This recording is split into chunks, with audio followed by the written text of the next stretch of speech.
morning, and welcome to today's Baler Bulletin. I'm Raisa Ruiz. And I'm Courtney Galvan. Known by her pen name, Ann Landers was an American advice columnist and eventually a nationwide media celebrity. She began writing the Ask Ann Landers column in 1955 and continued for 47 years, by which time its readership was 90 million people. Exactly. She once stated that nobody ever drowned in his own sweat. Attention English learners, LPAC state testing begins this February. Please sign up for an LPAC HST to help you to prepare for the test. Our second Black Student Union Club meeting is this Friday at lunch in room 241. We will be planning for the celebration of Black History Month in February. Please come and join. Regional Latino auditions are today at 3:30 p.m. in the dance room, 344. Masks are required, bring water and comfortable clothes.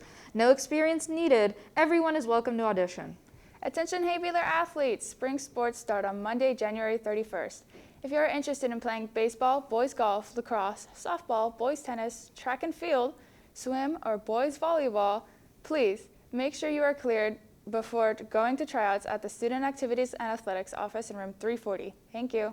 Congratulations to our SBHS Athletes of the Week. They are Nico Gutierrez for varsity boys basketball and Gia Feliz for varsity girls basketball. They are being recognized for their hard work and dedication to their sport. Great job, Nico and Gia, and go Balers. Club Ed will have special guest speakers Tuesday, February 1st at lunch in room 476. New members are welcome. Don't forget, we will also show the movie Encanto after school on Friday, February 4th at 3:15. Last Generation Dance Team will be holding re-auditions and callbacks on Monday, January 31st at 3 p.m. in the dance room, room 344. Bring water, comfortable clothes, and a mask. If you have any questions, message our Instagram page at lastgen.sbhs. We hope to see you there. That's it for today's Baler Bulletin. Thanks for watching. And remember, go Balers!